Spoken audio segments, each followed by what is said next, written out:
Do you know someone who just always seems to be sick? Maybe you quietly question whether it's in their head or if they make it up to get attention. Now, let me just tell you, I'm excited because our Bologna campus is joining us online this weekend. Pastor John had knee surgery Friday, and he's not making it up, I promise you, but he's doing great, and so I'm excited to have you all join us. His is the real deal. But have you ever wondered if it is the real deal? You might have even wondered what they did to cause it or to deserve it. It's easy to be opinionated and judgmental when it's someone else. But when you're on the other side of the equation, your opinion quickly changes. All of a sudden, instead of judgment, you have sympathy. Instead of suspicion, you have concern. When you've been there, when you've suffered a long-term illness or one for which the doctors have no answer, you see things completely different. And today I want to talk to you about something that's not commonly discussed in church, perhaps because we don't know what to say. Long-term illness. Maybe you're there right now. You or a family member have a sickness or disease for which there's no cure. You're facing a difficult prognosis. Maybe the doctors even said this will always be part of your life. Or you have a chronic condition that causes daily pain or discomfort. You're doing your best to learn to live with it, but you can't forget it. It's always there. Maybe you deal with depression, anxiety, or another type of condition. You've tried everything and nothing works. You're discouraged, frustrated, tired. Others of you have a sickness or disease or a pain for which the doctors can't find the cause. It's maddening. You have a lot of questions, but no answers. Maybe you're watching online, you're in the hospital, or you're watching at home. You feel hopeless. You feel discouraged and alone. Now, I understand others of you aren't going to immediately identify. You're blessed. You've never faced that, and you hope that you never will. I want you to still tune in and listen for several reasons. First, there may be someone in your family or in your circle of friends facing these challenges, and you need to better understand how to love, encourage, and pray for them. One day, you or someone you love may find yourself in this situation, and what you learn today will be valuable in the future. I think God will give some of you opportunities to share your faith and pray for people without answers. I want you to understand. I want you to be ready to fulfill His purpose. We're a family. We're the family of God. Paul in Galatians 6:2 told us to carry each other's burdens. Romans 12 says, rejoice with those who rejoice and mourn with those who mourn. We're not supposed to let anyone in our family face a challenge alone. We're better. We're stronger together. Everything really is better in teams. So let me set the stage for the story we're going to look at today. It was a miraculous time in the life of Jesus. Leading up to this moment, Jesus called a fierce storm with 3 words, peace be still. It's a great story. If you've never read it, I encourage you to check it out in Mark chapter 4 and to read it. And then, right after that, Jesus delivered a man who'd been tormented by demons. It was another powerful moment. And that man told everyone what Jesus had done. And the Bible says all the people were amazed. Everybody, a large crowd gathered. They'd heard about Jesus, His teaching, His miracles. They came to see Him, to hear Him, to have their needs met. And we pick up the story in Mark chapter 5, verse 22. One of the synagogue rulers named Jairus came there. Seeing Jesus, he fell at His feet and pleaded earnestly with Him, my little daughter is dying. Please come put your hands on her so that she'll be healed and live. Jairus had to overcome a lot to make that request. He was a synagogue leader, so he was one of the people who opposed Jesus and His teaching. If the other guys heard Jairus begging Jesus for help, he'd lose his position. He'd lose his status. But Jairus decided to go to Jesus anyway, in spite of all that, because nothing mattered more than his precious little girl. Jesus didn't hesitate.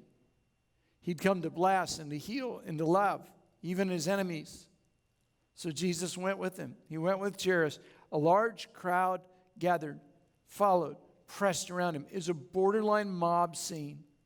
Jesus, Jairus, and the disciples could barely move because of all the people along on this journey. Everyone wanted to see what Jesus would do and how Jairus would react. No one wanted to miss the action. So they started out for Jairus' house, pushing through the crushing, clamoring crowd of people. And then the unthinkable happened.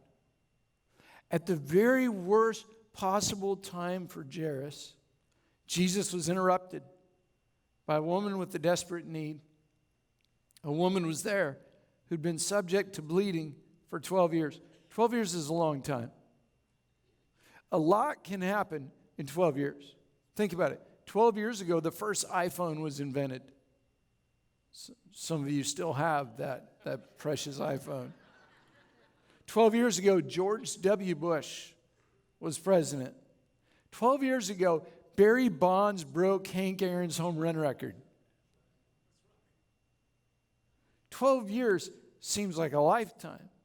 For 12 years, this woman had been losing blood. 12 years. It was hard for her to remember when she wasn't weak and exhausted, when her body didn't feel like it was going to collapse. Her need was there when she went to sleep at night, when she woke up in the morning. As she walked through every part of every day, she'd suffered a great deal under the care of many doctors and spent all she had, yet instead of getting better, she grew worse. Every day of every week, every month of every year, for 12 years she suffered, and every new cure she tried made her worse than before. She had no hope. Now, in addition to the physical treatments, no doubt she received lots of advice. You know how that is. Everyone has an idea or a home remedy. Somebody tells you what kind of juice to drink. Somebody else tells you what vitamin or supplement to take. Somebody else suggests a new diet that will make everything better. Then there are the encouragers. One tells you that their aunt had the same condition. She died. Pastor John told me a story. He was going in for knee surgery on Friday. I talked to him Thursday night. He said, I met somebody and told them I was having knee surgery. And they said, man, I know two people who had the same thing and died. That's pretty encouraging, isn't it? Someone else tells you to try positive confession. When you've struggled for a long time, you hear a lot of frustrating, irritating, occasionally stupid comments from encouragers. People say things that aren't helpful in any way. And I think the very worst things they say start with two words, at least. People say, at least it's not terminal. At least you have insurance. At least your kids are grown. If you're talking with someone who's going through a difficult time, leave out your at least comments. Quit trying to silver line someone else's cloud. Sometimes clouds are just clouds. To make it even worse, in those days, people believed if you were sick, it was because you'd sinned. There's nothing more discouraging than to be told your sickness is God's punishment. There's still people who believe that way. They tell you if you just had more faith, then you wouldn't be sick. Those people change their theology when they get sick. February 2012, I took a group of pastors to Africa to introduce them to ministry to unreached people groups. We had a great trip, formed valuable partnerships. Unfortunately, I got sick. The best guess is I picked up a parasite in my intestinal tract. Not exactly the souvenir I wanted to bring home. It's a really long story. I'll try not to make too long. But when I got home, I was still sick. My stomach felt like someone was just pushing on it, like there was a fist in my gut all the time. If I ate much at all, it felt worse. For about 3 or 4 months, I tried medicine, diet, anything me or my doctor could think of, nothing helped. I was losing weight, and I couldn't gain it back. So a good friend of mine, a nurse in our church, works for a GI doctor. She talked to him, and he started helping me. He's an amazing doctor. If you can imagine this, he gave me his cell phone number. And he would call and text me as he searched for an answer, trying to figure out what was going wrong. We tried any and every drug, had every test imaginable. He consulted with other doctors. He read books. He asked me countless questions. I'd be sitting in a meeting in the morning, and my phone would ring, and I'd look down, it was him, and I'd answer, "Hey, Doc." He'd say, "Rod, I was just thinking of something." He was incredible to care. Several times we thought we had it figured out. I got better for a couple weeks, and I could eat again, and I started gaining a little weight. Then without warning, the sickness would come back. Nothing worked. No cure lasted. If I ate a full meal, it made me sick. I remember looking at a big, juicy steak at my favorite restaurant. And I sat there trying to decide, do I eat and get more sick, or do I just push it around the plate and hope no one notices? Physically, I pushed through. In 2 years, I only missed one thing because I was sick. That was a banquet that I wasn't speaking at. I only told a few people about it, not because I didn't want prayer, but because I didn't want all the questions when there were no answers. I didn't even share with some of our team members. Cindy, Tyler, Parker, and a few trusted friends prayed for and with me. And I just kept losing weight. At my worst point, I had lost over 20 pounds. Some people made fun of me, told jokes about how thin I was. That was very encouraging. I tried to endure it quietly, but I wondered why it was socially acceptable for them to make fun of me for being thin, but not okay for me to make fun of their appearance. That was weird to me. Many times I was greeted with, "Hey, Pastor Rod, you don't look good." Or, "You need to gain weight." That was encouraging. I knew I needed to gain weight, knew I didn't look good. By the way, "you don't look good" is never a way to encourage people. All right?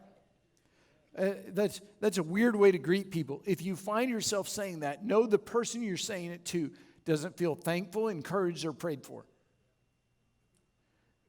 I kept losing weight. Sometimes I went 6 weeks without being able to eat a full meal. No matter what I tried, I couldn't put the weight back on or stay well. I was sick for 25 months, not 12 years, but it felt like forever. That woman in the crowd, 12 years. One of the most painful consequences of her sickness was her inability to be around other people. She was considered unclean. Her bleeding disqualified her from participating in community or in church life. If she touched anyone, they became unclean. She couldn't go to the temple. She couldn't be around other women in the neighborhood.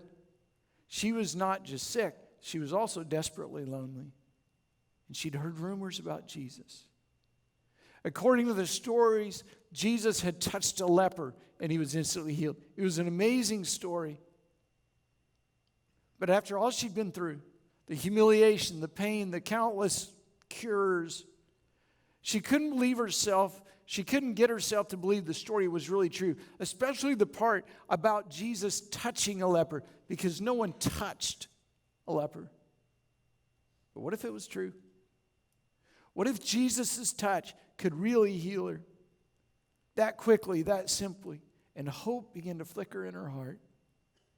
And then one day Jesus came to town. She watched the scene as she had many other scenes for 12 years from the outside looking in. She wanted to be near Jesus, but it wasn't going to be easy. People were going to recognize her. They might throw her out in anger. And finally she decided, well, so what if they throw me out? What does it matter? I'm already out. She was miserable and alone.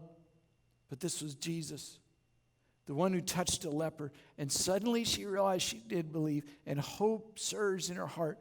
Lowering her head, hiding from the crowd, with much difficulty, she began pushing and shoving her way through the crowd towards Jesus. And then finally she was close. She could see Jesus' feet as they appeared from under the edge of his robe. With each step he took, he touched the leper, she told herself, and the leper was made clean. And so she came up behind him in the crowd, and she touched his cloak because she thought, if I just touch his clothes, I'll be healed. With what seemed like her last bit of strength, she crouched down, she leaned forward, and her fingers brushed the hem of his robe, and suddenly she knew something had happened. Something had changed. Immediately, her bleeding stopped, and she felt in her body that she was freed from her suffering. It was no longer flowing. She was cured, instantly healed by the power of God. Jesus stopped. And the crowd came to a halt. Jesus turned around in the crowd and asked, "Who touched my clothes?" The disciples didn't understand. They said, "Who touched you? Look at all the people around you. How could we know who touched you? What kind of crazy question is that?" And her heart began to beat rapid because she knew she was the one Jesus was referring to. Jesus is standing there. He's looking at the crowd. And finally, she couldn't take it anymore, so she came forward. And quaking with fear, she fell before Jesus. She told him the whole truth about herself, what she'd been through and what she'd done. Jesus listened quietly. And when she finished speaking, his words settled her spirit. He said to her, "Daughter, your faith has healed you. Go in peace. Be free from your suffering." And the exchange between Jesus and the woman was over. That's it. That quickly, that simply, she'd been healed of her disease and pronounced clean. I don't know what meant more to her, the healing of her body or the healing of her soul. Both would remain with her forever. She'd never stop believing that Jesus could heal every illness, that he could take care of every problem, every kind of disease, every kind of wounded heart, that quickly and that simply. I think she did two things right after being healed. First, I think she went to the temple, to church. She hadn't been able to go for 12 years. And then I think on her way, she touched people. She hugged people. Anyone she knew, anyone she saw. It just felt good to touch people again. The pain was gone. The suffering was over. She'd been healed by Jesus, and she'd never be the same. The 2-year mark of my sickness, a friend made an appointment with me with one of the best infectious disease doctors in East Africa. And that kind of made sense. If I got sick in Africa, I could get well in Africa. My appointment was set Tuesday, February 4th, 2014. We had all the files, all the records, all that stuff ready. It's almost exactly 2 years after I got sick. 2 days before I was scheduled to leave, we had a crisis, and I had to cancel my trip to Africa and my doctor's appointment. And the sickness continued. Just over a month later, March 17th, 2014, the doctor said, "I've been part of a clinical trial on something. Let's give it a shot with you." And we started. After 3 days, I ate a full meal. I mean, I'd had short-term answers before, but I was hopeful. And this time it lasted. After 25 months and 13 days of being sick, I started gaining weight back. It was a slow process as I regained my appetite, as I trusted I could actually eat. I still remember the first time we went back and I ate the whole steak. And today, just over 5 years later, I weigh 3 more pounds than I did before the sickness struck, and I've held my weight for the last 12 months. See, and you're just like, but I'm saying, thank you, Jesus. I mean, you could give the credit to the doctor or to the drug, but after 25 months and 13 days of being sick and countless different medicines, I gave and give Jesus the glory. He touched me. Now, if I could live it over again, I wouldn't. But I'm thankful to God because he helped me learn through the storm. There's a difference between sympathy and empathy. Sympathy is, I feel compassion toward you. Empathy is, I know what you're going through. I've been there. I understand your feelings.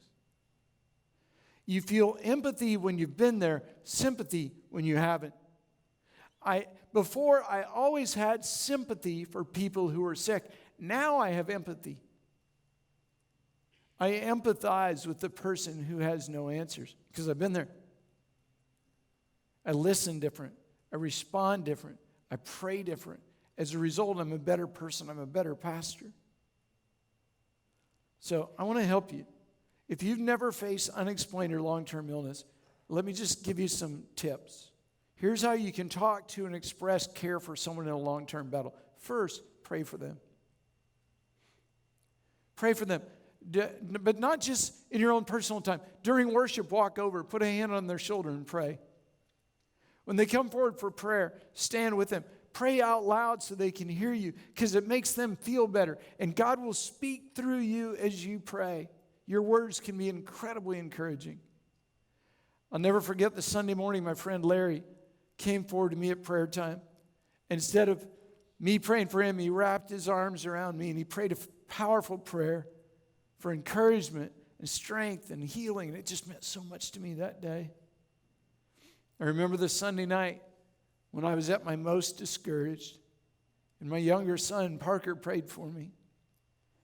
He's bigger than me, taller than me. I put my head on his chest and just sobbed and wept. And it felt good to cry as he prayed for me. You say, but I don't know what to say when I pray. You don't have to pray fancy words. I wasn't evaluating the language. The important thing is they know that you're standing with them. The second way you can help is tell them, I'm praying for you. Send a card, a note, a text, a Facebook message. God can use your simple moment to remind your friend that they're not alone. It says, I'm in the battle with you. Throughout my sickness, 2 of our board members, Charity Workman and Kane Dorsey, texted or emailed me regularly, telling me they were praying, and inevitably it would come at just the right time. Third thing, express your love. Hug them. Tell them I love you. Don't treat someone with a disease or depression or an undiagnosed illness like they're unclean. Now, I understand it makes you uncomfortable, but not nearly as uncomfortable as it makes them. Don't let discomfort keep you from caring. Push back, push through that. Express your love. And remember, the family of the person with a long-term illness is also in the fight. It can be incredibly discouraging. It can sap their strength physically, spiritually, emotionally. The same things you say to the sick person, say to them. They need it too. If you're in that situation, if you're caring for someone with a long-term illness, I want you to know you're not alone. We love you. We're in the fight with you. We don't know always what to say. I can't always figure out the right words, but we're with you. We care about you. We're not just praying for your family member. We're praying for you. In fact, this week, I've just especially felt, all week long, I felt like we should pray for people, not just who are sick, but also those who are caring for the sick. Because it almost, when you're caring for someone with a long-term illness, you almost feel selfish if you ask for prayer. You don't want to admit what you're going through because you don't want to devalue what they're going through.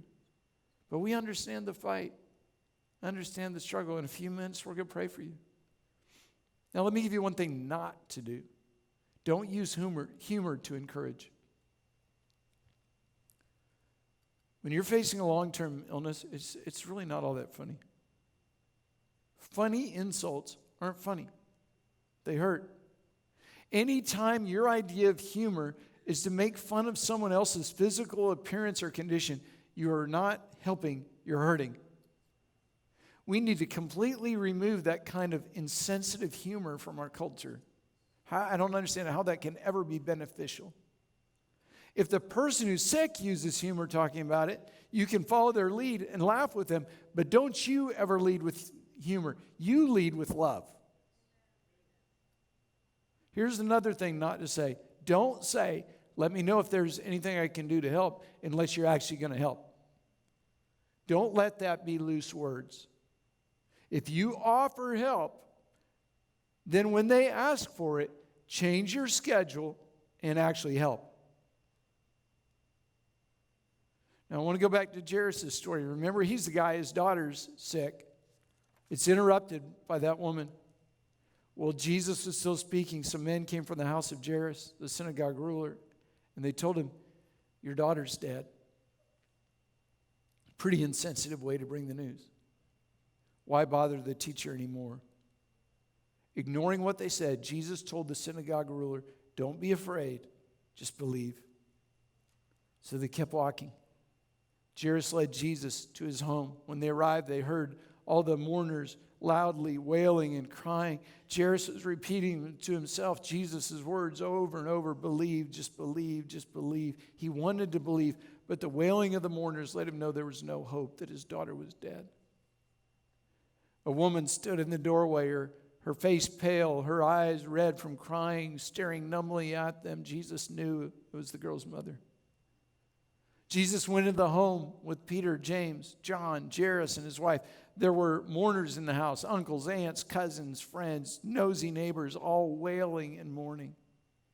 Jesus said, why are you doing this? What's all the noise about? Be quiet. She's not dead. She's asleep. And the mourners were so shocked by the words of Jesus that they forgot to mourn. And in a house filled with sorrow, they laughed at him and made fun of him. To them, Jesus was a fool. Child's asleep. What's he thinking? How could he say that? How insensitive. Jesus kicked them all out of the house. Jesus is pretty bold. There's been times I wanted to kick some people out of my house. Jesus did it. So now there's no one in the house but Jesus, Jairus, his wife, and of course, a 12-year-old girl who's merely asleep. Jesus led them into the room where the little girl lay. She appeared peaceful and beautiful as if she were sweetly dreaming, but her chest didn't rise. No sound was heard. She didn't stir. Jesus went to her bedside. He knelt down and he took her little hand in his and said, little girl, I say to you, get up. And the girl stood up and walked around. Now, the Bible doesn't tell us, but can you imagine the scene? The mother and father fell to their knees, praising God and thanking Jesus. They hugged their daughter, who didn't have a clue what was going on, tightly. They cried tears of joy. It was a beautiful reunion, one every parent in this audience can easily identify with. Jairus no longer had any doubts about Jesus, and I have no doubt that Jairus and his entire family became lifelong followers of Jesus. If you're in a long-term battle, here's what you can learn from the story. First, don't let anything keep you from Jesus. Jesus had to overcome, Jairus had to overcome his peers, his belief system, his fears. He did it. He risked it all, and he ran to Jesus. Don't let anything keep you from Jesus. That woman had to overcome shame, disappointment, discouragement, disapproval. She overcame all of that, and she pushed her way to Jesus. Don't let anything keep you from Jesus. I know you may have your doubts. So did Jairus. So did the woman who'd been sick for 12 years. Don't let your doubts keep you from Jesus. I want to share a song with you that's really ministered to me. When you're struggling with doubt and you wonder if there's ever going to be an answer, if the battle seems endless and you're not even sure your prayers are heard, God is still in control. You can trust him.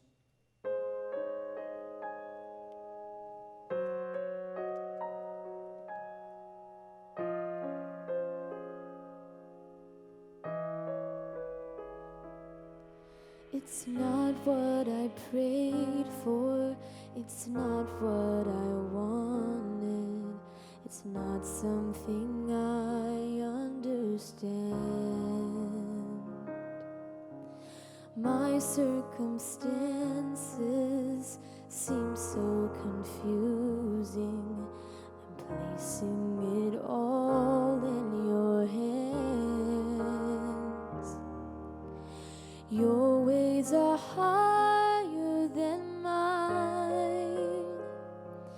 I want mountains to move. You want me to climb. So I'm gonna trust your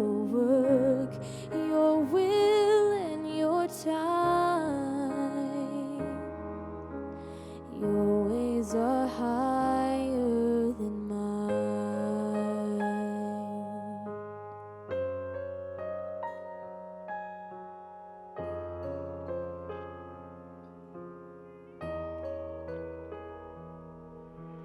One day I'm sure I will look back and marvel at how you knew best all along. You see from heaven, you know it's the hard times that make my feet steady and strong. Your ways are higher than mine. I want mountains to move. You want me to climb. So I'm gonna trust your work, your will, and your time. Your ways are higher than mine.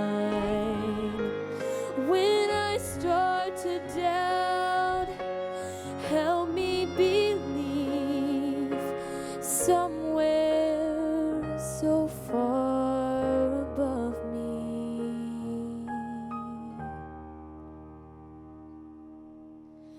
Your ways are higher than mine. I want mountains to move. You want me to climb. So I'm gonna trust your work, your will, and your time. Oh,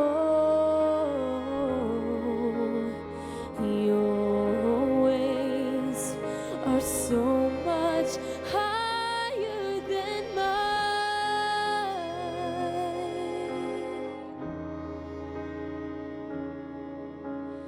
Your ways are higher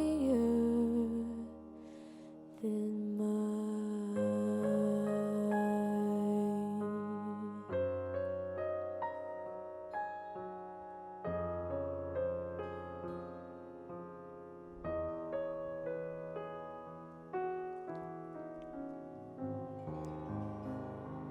Would you bow your heads with me?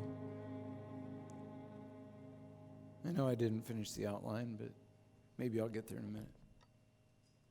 Maybe you've been prayed for and nothing's happened, and you've given up. Listen to me. Don't let anything keep you from Jesus. Don't worry about what other people think. What will my friend think? Don't let people keep you from Jesus. When I was sick, I had all those thoughts. What will people think if the pastor keeps going for prayer? I decided I needed a touch from God more than I feared the criticism of judgmental people or the question from skeptics.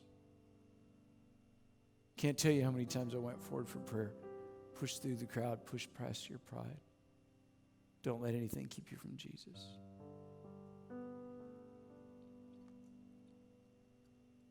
If you're facing a long-term illness or a chronic condition, whether you're on the front end of it or this is something you've gone through for a long time, I want to stop right now and pray for you.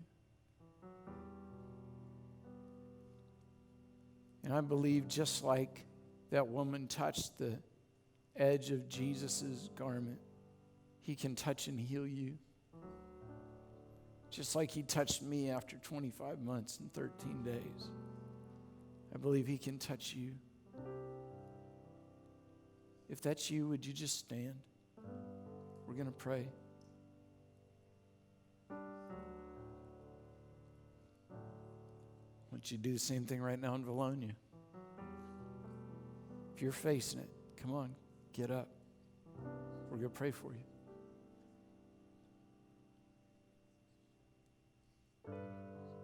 And then I also want to pray for you. If you're caring for somebody with a long-term illness, I know that's a unique situation, and it's a constant struggle. We want to pray for you and lift you up. Pray that God will give you strength and encouragement. If that's you, would you stand too? Because I want to include you today in prayer.